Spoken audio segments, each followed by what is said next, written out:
The first time I laid eyes on Michael was at a college seminar. We were both there for extra credits, though our paths were quite different. He was a business major while I was pursuing literature. I was drawn to him from the moment he raised his hand and posed a challenging question to the professor. After class, we found ourselves at the same coffee shop, and from there, it just seemed like the universe wanted us to be together. We chatted about everything, from college, hobbies, to our childhood memories. "I come from a pretty strict background," he mentioned, taking a sip from his cup. "My parents are deeply religious." I remember shrugging. "So? My parents are free thinkers. They always taught me to question everything." Michael laughed. "Sounds like we're from different planets." But despite our differences, there was an undeniable chemistry. We began to see each other more frequently, studying together and exploring the city during the weekends. About 2 years into our relationship, we decided to move in together. It was a practical decision. Our apartments were far from the university, and sharing a place made sense. Plus, we were inseparable by then. However, when Michael broke the news to his parents, it wasn't received well. At a dinner at their house, Mrs. Davis, Michael's mother, was the first to voice her concerns. "Living together before marriage? Michael, you know how we feel about that." Michael shifted uncomfortably in his seat. "Mom, times have changed. It's not a big deal." Mr. Davis chimed in. "In our house it is. You're living in sin." I could feel the weight of their stares. Wanting to ease the tension, I said, "We respect your beliefs, but this is our decision. We're adults." Mrs. Davis sighed. "It's just not the way we raised you." Michael took my hand. "Lizzie and I love each other. We want to start our life together, and I hope you can support that." The evening ended on a somber note, but Michael and I were firm in our decision. We found a cozy apartment close to campus and moved in. Days turned into weeks, weeks into months. Our bond grew stronger, but the strain with his parents was always in the background, like an old radio playing a sad tune. One evening, as we were settling into our new life, there was a knock on the door. It was Mrs. Davis, holding a pie. "I thought I'd come by and see how you two are doing," she said, looking around with a critical eye. "We're doing great, Mrs. Davis," I replied, trying to be cordial. She sat down, placing the pie on the table. "This is all temporary, right? You'll get married soon?" Michael cleared his throat. "We haven't decided that yet, Mom." As days turned into weeks and weeks into months, the constant pressure from Michael's parents started to weigh on us. Our once carefree dates and movie nights began to have a shadow, the looming expectation of marriage. One evening, while we were making dinner together in our tiny kitchen, Michael broached the subject. "Lizzie, have you ever thought about, having a wedding?" I looked up from chopping the vegetables, surprised. "Like, for us? Are you proposing?" He smiled awkwardly, rubbing the back of his neck. "Not exactly. I mean, yes, I want to marry you someday, but right now, it's more about my parents. Maybe if we had a ceremony, they'd back off." I sighed. "So you're saying a wedding without the legal paperwork?" He nodded. "Just a thought. We can invite friends, make it a fun day. My parents get their wedding, and we get some peace." It wasn't the romantic proposal I'd imagined, but I understood his reasoning. "All right," I said slowly. "But on one condition, we do it our way. No big church wedding, just something small and intimate." Michael grinned, relief evident on his face. "Deal." The next few weeks were a whirlwind of preparations. We chose a beautiful outdoor venue, invited our close friends and family, and planned a simple but heartfelt ceremony. When we broke the news to his parents, their reaction was surprisingly subdued. "An outdoor wedding?" Mrs. Davis asked, raising an eyebrow. "Well, it's unconventional, but if it means you two are taking the next step, I suppose we can support it." Mr. Davis added, "As long as you're committed to each other, that's what matters." The day of the wedding was sunny and bright. I wore a simple white dress, and Michael looked dashing in his suit. Our friends cheered, and even Michael's parents seemed genuinely happy. During the reception, Mrs. Davis pulled me aside. "Lizzie, I want to apologize," she began, her voice soft. "I know we've been hard on you two, But seeing you together today, I realized that love is what truly matters." I smiled, touched by her words. "Thank you, Mrs. Davis. That means a lot." The day ended on a high note, with everyone dancing and celebrating our love. It felt like we had finally won Michael's parents over, and I hoped this would be a fresh start for us. But as days passed, their daily visits began. They'd drop by unannounced, often with unsolicited advice or thinly veiled criticisms. It was as if the wedding had given them a free pass to interfere in our lives. One evening, as Michael and I were unwinding after a long day, there was a knock at the door. Opening it, I found Mrs. Davis holding a casserole dish. "Just thought I'd drop off some dinner," she said, with a smile that didn't quite reach her eyes. "Thanks," I replied, taking the dish. "But you don't have to do this." She waved a hand dismissively. "It's no trouble. I just thought, since you're always so busy, you might not have time to cook." I forced a smile, sensing the underlying judgment. "We manage, but thanks anyway." As the door closed, I sighed deeply. Michael wrapped an arm around me. "It'll be okay," he whispered. It started with the subtle comments, the not-so-innocent questions. "Why is the house so messy?" Or, "Have you considered cooking something more nutritious?" Mrs. Davis would ask, her tone dripping with faux concern. One day, I came home from work, exhausted, to find her in our living room, reorganizing our bookshelves. "Mrs. Davis, what are you doing?" I asked, taken aback. She looked up, as if it was the most natural thing in the world. "Just thought I'd help tidy up a bit. These shelves looked so cluttered." Michael entered from the kitchen, holding 2 cups of tea. "Mom's just helping out, Lizzie," he said, trying to play mediator. I took a deep breath, my patience waning. "This is our home, Michael. We didn't ask for help." Mrs. Davis pursed her lips, her eyes watering. "I'm just trying to be helpful. After all, now we're family." Days like these became more frequent. They'd pop by without notice, giving advice we never asked for, criticizing decisions we'd made together as a couple. It was clear they no longer saw boundaries. One evening, after a particularly trying visit from his parents, Michael and I sat down for a heart-to-heart. "Michael, this has to stop," I began, my voice trembling with frustration. "I can't live like this, feeling like I'm constantly being judged in my own home." He ran his fingers through his hair, looking equally stressed. "I know, Lizzie, it's just, they're my parents. I don't know how to tell them to back off without hurting their feelings." I replied, "But what about our feelings, our peace of mind? We can't keep sacrificing that for them." A week later, we invited them over for dinner, deciding to address the issue head-on. The evening started off pleasantly enough. We chatted about work, friends, and the latest news. But as the main course was served, I took a deep breath and dove in. "Mrs. Davis, Mr. Davis, we invited you over because there's something we need to discuss," I began, trying to keep my voice steady. Mr. Davis looked up, his fork pausing mid-air. "What's the matter?" I exchanged a glance with Michael, who nodded in encouragement. "It's about the frequent visits and, well, the constant input on our lives." Mrs. Davis looked taken aback. "We're just trying to help." Michael took over. "Mom, Dad, we appreciate that you care, but it's becoming overwhelming. We need some space to live our lives, make our mistakes, and grow together." Tears formed in Mrs. Davis's eyes. "After all we've done for you, this is how you repay us?" Mr. Davis added, his voice stern. "We're just looking out for you. It seems Lizzie here doesn't appreciate family." I felt a pang of guilt, but stood my ground. It's not about appreciation. It's about respect, respecting our boundaries and our choices. The room grew silent, the tension palpable. Mrs. Davis dabbed at her eyes with a napkin, her shoulders shaking. "We just wanted to be part of your lives. I never thought it'd come to this." Michael looked torn, his loyalty divided, but he held firm. "Mom, we love you, but this is our life.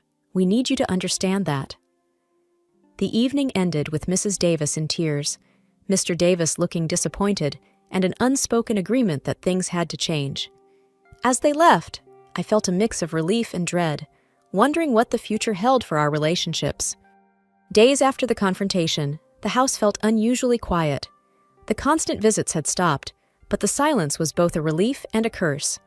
Every time the doorbell rang or there was a knock, my heart would race, expecting it to be Michael's parents. But it never was. One evening, as Michael and I sat on our couch, he broached the topic. "Lizzie, do you think we were too harsh? I mean, they're my parents. Maybe we overreacted?" I took his hand, feeling its warmth. "Michael, it's not about being harsh. It's about setting boundaries. We did what we had to do." He sighed deeply. "I know, it's just hard. I never imagined being in this situation with them." As days turned into weeks, we began to feel the weight of our decision.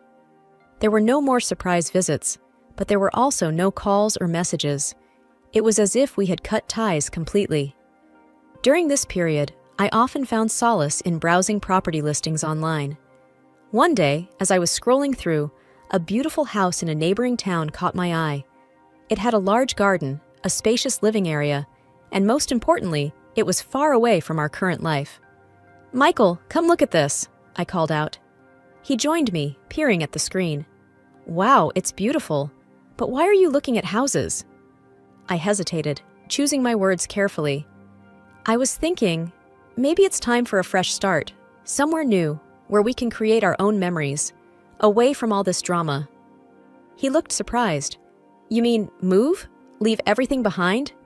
I nodded. "It's drastic, I know, but maybe it's what we need." We discussed it at length, weighing the pros and cons. The idea of starting anew was enticing, but also terrifying. Yet, the more we talked, the more it felt right. A few weeks later, we visited the house. It was even more beautiful in person, and the neighborhood seemed perfect. After much consideration, I decided to use the money I had inherited from my grandmother to buy it. The day we signed the papers, I felt a mix of emotions. Excitement for the new beginning, but also sadness for what we were leaving behind. The move went smoothly, and soon we were settling into our new home. It felt like a dream. The peace and quiet were just what we needed. One evening, as we were enjoying a quiet dinner in our new dining room, Michael said, "Lizzie, I think this was the best decision we ever made." I smiled, feeling content. I think so too. The first few months in our new home were like a dream. The mornings were quiet, filled with the chirping of birds, and the evenings brought a calm, tranquil energy. Michael and I fell into a comfortable routine, enjoying the privacy and peace that our new surroundings provided. The past seemed like a distant memory, and the tension that once surrounded our lives had all but disappeared. Until one fateful day. I was in the kitchen, preparing dinner, when the doorbell rang. Michael went to answer it. I heard murmurs, and then a familiar voice. My heart sank. It was Mrs. Davis. I walked to the entrance, my face revealing my shock. There they were, Mrs. and Mr. Davis, suitcases in tow, standing at our doorstep. "Mom? Dad? What are you doing here?" Michael asked, his voice filled with surprise. Mrs. Davis smiled, a bit too sweetly. "We missed you, dear, and we thought, why not pay a visit?" I tried to keep my composure. "It's unexpected." Mr. Davis chimed in. "We just wanted to see where our son is living now. Is that so wrong?" Michael seemed torn. "Of course not, but a heads up would have been nice." Mrs. Davis looked around, her eyes scanning our home. "Oh, what a lovely place you have here. Much nicer than the old one." I bristled but said nothing. The visit turned into a stay. One night became 2, then 3. They began to settle in, making themselves comfortable, much like they had in our previous home. One evening, after dinner, I pulled Michael aside. "Michael, we can't go down this road again. We moved to escape this." He sighed. "I know, Lizzie, but they're my parents. I can't just throw them out." "Then what? Let them take over our lives again?" Mrs. Davis, who seemed to have overheard our conversation, walked over, her eyes welling up with tears. "Is that how you feel, Michael? That we're a burden?" Michael looked helplessly at me, then back at his mother. "Mom, it's not like that. We just wish you had told us you were coming." She sniffled. We just wanted to be close to our son, but it seems we're not welcome here either. I had a sinking feeling when I heard Michael's parents mention they'd made a decision about their living situation. The two of us had recently been discussing the matter privately, hoping to find a delicate way to address the issue. Now, it seemed the matter was going to be thrust into the open. "Lizzie, Michael," Mr. Davis began, "we have some news." Michael shifted in his seat, already sensing what was coming. "Go on," he prompted. Mrs. Davis, trying to sound cheerful, said, "We've sold our house. We realized there's no need for it when we have such a lovely family home here with you two." My eyes widened in shock. "You did what?" "We wanted to be closer to you both," Mr. Davis explained, looking earnest. Mrs. Davis looked hurt. "We are family. Why wouldn't you want us here?" I took a deep breath and said what I'd wanted to say for a long time. "This house, it's mine. It's not owned jointly by Michael and me. It's in my name only." I retrieved a file from the study, showing them the ownership documents. Mrs. Davis looked at the papers and then back at me, clearly stunned. "But you're married. What's yours is Michael's and vice versa." I smiled triumphantly. "That's where you're mistaken. We held a wedding ceremony, yes, but Michael and I never legally married. We never signed any official documents, so, technically, you're not my in-laws." The weight of my words seemed to hang in the air. Mrs. Davis's face turned a shade paler, her eyes widening in disbelief. Mr. Davis looked from me to Michael, seeking some form of denial. Michael took my hand, signaling his support. "It's true, Mom and Dad. We thought you'd be more accepting if we had a ceremony, but we never felt the need to get the state involved in our relationship." Mrs. Davis began to sob. "So, you deceived us? And now you're throwing us out?" The room was heavy with tension after the bombshells were dropped. Michael's parents were clearly taken aback, but it wasn't long before the shock turned into outrage. "So, you tricked everyone with a sham wedding? And you think that makes everything all right?" Mrs. Davis's voice had a hint of venom. Michael sighed. "It wasn't about tricking anyone. It was about the way we wanted to live our lives. The ceremony was for us, and those who wanted to celebrate our love." Mrs. Davis's face turned a shade redder. "You dare defy the sanctity of marriage, live together in sin, and then mock us with a fake wedding." "I've had enough," Mr. Davis declared, standing up suddenly. "You, young lady, are nothing but a sinner and a witch, trying to pull my son away from his family, his values." I was taken aback by the fierceness of their reaction, but I wouldn't let them intimidate me. "I have not taken Michael from anyone. He's made his own choices, and it's high time you respect them." Mrs. Davis's eyes were filled with tears, but her voice was stern. "Michael, come home with us. Leave this woman. She's done nothing but pull you into her web of deceit." Michael, ever the calm in the storm, replied, "Mom, Dad, I love you both, but my place is here, with her. She's been nothing but kind and understanding, even when you both haven't been. You can't just demand I leave her." "You're choosing her over us?" Mr. Davis's voice was a mix of anger and disbelief. "I'm choosing to live my life on my terms," Michael asserted. The room went silent for what felt like an eternity. The air was thick, every breath heavy. Mrs. Davis's face was a mask of hurt and betrayal. "Very well," she said, her voice cold. "But remember this, you're turning your back on your family, on your faith, all for her." "I'm not turning my back on anyone," Michael said. "I just wish you'd see that." Mrs. Davis's eyes were hard, her voice bitter. "Let's go," she said to her husband, not giving either of us another glance. And with that, they left, leaving behind a wake of hurt, confusion, and uncertainty. I looked at Michael, his face a mirror of my own feelings. We both knew that things had changed irrevocably, and there was no going back. A few days after the confrontation, as I was heading back from work, my neighbor, Mrs. Carlson, called out to me. She was an older lady, known for her daily walks and her uncanny ability to know everyone's business. "Did you hear about the Davis family not selling their house?" she asked with a knowing look. I paused, taken aback. "What do you mean?" She leaned closer, lowering her voice. "They never put their house on the market. I heard from Susan, who heard from Janice, who works at the town's real estate office. There's no record of the Davis property being up for sale. I felt a knot form in my stomach. Were they lying to us all this time? When I got home, I shared the information with Michael. He looked shocked. I can't believe they'd lie to us. What were they trying to achieve? We both knew the answer. They wanted to manipulate the situation to their advantage. The realization was a hard pill to swallow. All this time, while we tried to understand and accommodate them, they had been playing a game. Michael sighed deeply, rubbing his temples. This changes things. It's one thing to have disagreements, but outright deception? That's something else entirely. We can't keep letting them pull us into their manipulative games, I said firmly. We need boundaries, strong ones. Michael nodded. You're right. We can't continue like this. It's unhealthy for us and for our relationship. The next day, he went over to his parents' house. He needed to confront them, get some answers. When he returned, his face was a mix of anger and sadness. They admitted it, he began, his voice heavy. They thought that if they moved in with us, we'd be a proper family again. They felt threatened by our independence. We sat down, discussing our next steps. It was clear that for our own sanity and the health of our relationship, we needed distance from them. We need a break, Michael declared. Some time away from all this drama and manipulation. I agreed. It's the best decision for us right now.